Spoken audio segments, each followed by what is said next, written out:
என்ன சொல்றாங்க, அந்த கூட்டம் வந்து கூட்டது உண்மையே இல்ல அப்படின்னு வந்து ஒரு பொய்யா ஒரு வதந்தி கிளப்புறாங்க. விஜய் வந்து காசு கொடுத்து கூட்டிட்டாரு அப்படின்னு. இது எப்படி பாக்குறீங்க? இல்ல ப்ரோ, நீங்க எப்படி பாக்குறீங்க அதுக்கு நான் கேக்குறேன். அவ்வளவு கூட்டம் வந்துச்சு, ஆ ஒண்ணுமே பண்ண முடியல. திமுக அவ்வளவு இடையூறு கொடுத்துச்சு, ஆ பஸ் விட மாட்டேன்னாங்க, ஆ உள்ள வரும்போது வண்டிகளை பிடிச்சாங்கல்ல, அந்த நேரத்துல லைசன்ஸ் கேட்டாங்க, அவ்வளவு பிரச்சனை. அதையும் தாண்டி தளபதி படை அவங்க எப்படி வந்துருந்துச்சு அப்படின்னு. அததான் ப்ரோ நானும் கேக்குறேன். இன்னைக்கு கூட்டத்தோட அங்க கூடாத கூட்டம் எக்கச்சக்கம் இருக்கு ப்ரோ. அவ்வளோ தடையை மீறி அவங்க வந்து ஸ்டாப் பண்ணிட்டாங்க. இதுக்கு மேலே கூண்டா நம்மளுக்கு இதாக இருக்காதுப்பா அப்படின்ட்டு அங்கே அவ்வளோ பேரை ஸ்டாப் பண்ணிட்டாங்க. அப்போ கூட்டத்துக்கே திமுக அலறுது, அரசியல் வந்துச்சுன்னா எப்படி எப்படி எப்படி பயப்படுவாங்க. தலைவர் சொன்ன மாதிரி தான், சிங்கம் பதுங்குறதே பாயறதுக்காண்டி தான். பதுங்கிருக்காரு தலைவர், அடுத்த வருஷம் பாய்வார். புரியுதுங்களா? கான்செப்டே அதான். புலி ஒரு சிங்கம் வந்து பதுங்கன்னா எதுக்கு? ஒரு இறைய தேடி பாயறதுக்காண்டி தான். தலைவர் சொல்லியிருக்காரு, 2 எதிரிகளை சொல்லியிருக்காரு. அந்த எதிரிகளை வந்து 2026 வந்து தாக்குவார். நம்ம வந்து மாற்றி பேசுகிற கட்சியோ அப்படி இப்படிங்களே கிடையாது. இது வந்து எப்படி சொல்கிறது, சிலவங்க சொல்லுவாங்க இது காசு கூட சேர்ந்த கூட்டம்பாங்க. இது வந்து தானாக சேர்ந்த கூட்டம். இவ்வளோ க்ரௌட எதிர்பார்த்தீங்க, கிட்டத்தட்ட 14 லட்சம் பேர் கூட்டியிருக்காங்க. 14 லட்சங்கிறத நீங்கள் நம்புறீங்களா? அதோட அதிகமாக தான் இருந்திருக்கணும். ஆனா சிலவங்க சொல்றாங்க இது வந்து 1 லட்சம் 2 லட்சம் பேர் தான் வந்திருக்காங்க அப்படிங்கிற மாதிரி சொல்றாங்க. ஒரு எக்ஸாம்பிள் அதை சொல்றேன் நீங்க bro. எப்படி நீங்க எடுத்துக்கிறீங்க?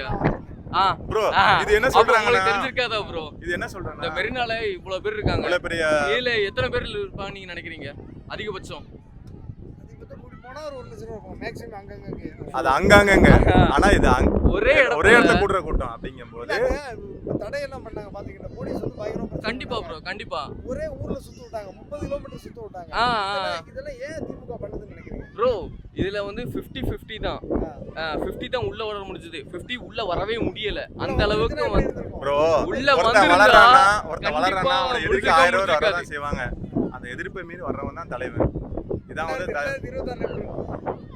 ப்ரோ அவர் வந்தாருன்னா ப்ரோ தலைவடி வெற்றி கொடி வீரக்கொடி அப்படின்னு பாட்டிலே சொல்லிட்டாப்ல. ஒரு 5 வருஷத்துல என்னால என்ன பண்ண முடியும் அப்படிங்கறத காட்டிட்டு போயிருவாரு. அடுத்த தலைமுறைக்கு இப்படிதாண்டா அரசியல் பண்ணும் அப்படின்னு காட்டி கொடுத்துட்டு போயிருவா தவிர அவர் அந்த அரசியல் நிக்க மாட்டார் ப்ரோ. இது கன்ஃபார்ம். அவர் வந்து எனக்கு வந்து தொடர்ந்து நான் தான் முதலமைச்சர் நினைக்கவே இல்லை. ஓகேவா? அந்த 1 வருஷம் ஆட்சி காட்டிட்டு இப்படிதான் அரசியல் பண்ணணும் அப்படிங்கிறத காட்டிட்டு மொத்த மக்களுக்கு முடிச்சுட்டு போயிருவார் ப்ரோ. இதுக்கப்புறம் அவர் அரசியல் பண்ணுவாரா இல்லையான்னு எனக்கு தெரியாது. அந்த 5 வருஷத்துல இதுதான் அரசியல், இததான் வேற லெவல்ல இருக்கும் ப்ரோ, வேற லெவல்ல இருக்கும். அவர் ஒன்று சொன்னார்ல, சென்னை சிட்டில குடிசை கிராமம் அதிகமா இருக்கு அப்படிங்கிற மாதிரி ஒன்று சொன்னாரு. இந்த குடிசையே இல்லாம நான் ஒழிச்சு காட்டுறேன் அப்படிங்கிற மாதிரி ஒன்று சொல்லி முடிச்சிருக்காரு. அதை கண்டிப்பா பண்ணுவார் ப்ரோ. கேளுங்க, அப்பதான் சொல்ல முடியும். என் நேம் சந்தோஷ் ப்ரோ. டிவிகேக்கு இருக்காரு, நான் இப்போ வரேன்னு சொல்லுங்க. நான் டிவிகே வரணும்னா என்ன சொல்லுவீங்க?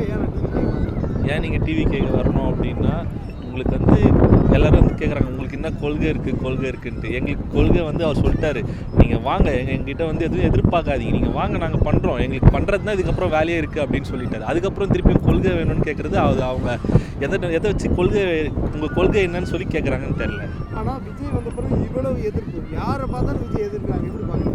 எதிர்க்க தான் செய்வாங்க. பின்ன அவர் வேற, இப்போ கூட்டம் வந்து எப்படி ஓட்டா வரும்ன்றாங்க. கண்டிப்பாக ஓட்டு வரும். அப்போ பார்த்து அவங்ககிட்ட நாங்கள் இப்போ எதுவும் நாங்கள் பேச விரும்பல. அப்போ அவங்க ஜெயிக்கிறப்போ அப்போ தெரியும்ல நாங்கள்.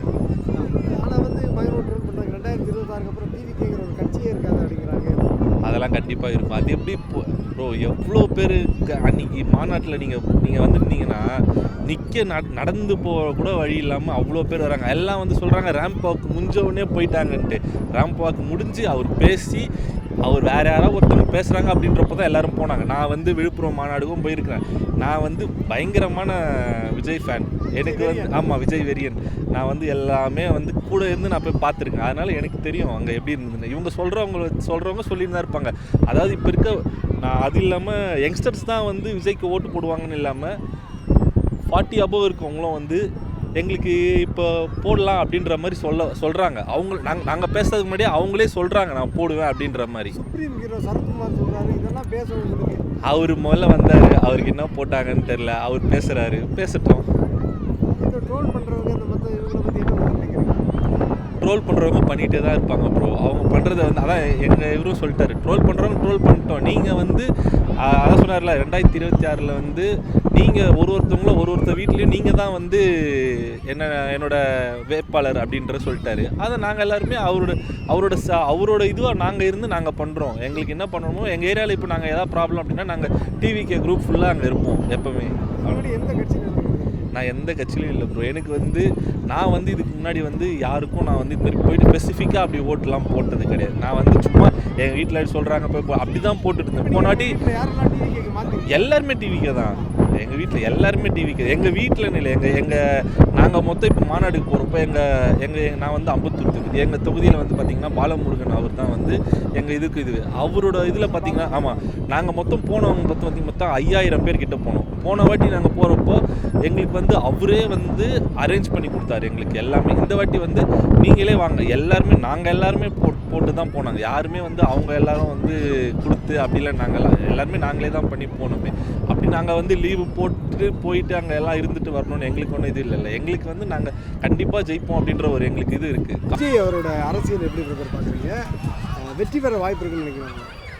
வெற்றி பெற வாய்ப்பு இருக்கா இல்லைன்னு தெரியல. ஆனால் விஜய் வந்துட்டு இப்போ தானே வந்திருக்கிறார். வந்த உடனே எலெக்ஷன்லாம் நிற்கணுமான அவசியம் இல்லை. வந்துட்டு இந்த எலெக்ஷனை தவிர்த்துட்டு மக்கள் களத்தில் இறங்கி மக்களோட தேவைகள் என்ன, மக்களுக்கு எது அவசியம் அத்தியாவசியம் இதெல்லாம் தெரிஞ்சுக்கிட்டு அது பண்ணால் நல்லாயிருக்கும். அதே மாதிரி அவர் ரசிகர்களை வந்து இன்னும் ரசிகர்களாக தான் இருக்காங்க புரியுங்களா. அவர் வந்துட்டு ஃபஸ்ட்டு அவர் கட்சியில் இருக்க ரசிகர்களுக்கு வந்துட்டு சில கட்டுப்பாடுகள்லாம் விதிக்கணும். ஃபஸ்ட்டு என்னென்னா இப்போ எனக்கு பார்த்தீங்கன்னு வச்சுக்கோங்களேன் 2 பசங்க இருக்காங்க. நானே விஜய்க்கு தான் ஓட்டு போடணுன்னு நினைக்கிறேன். ஏன்னா இது வரைக்கும் வந்துட்டு இருக்கிற கட்சி ஆட்சி எல்லாம் பார்த்திங்கன்னா என்னென்னமோ சொல்கிறாங்க, ஆனால் சில விஷயம் செய்ய மாட்டாங்க.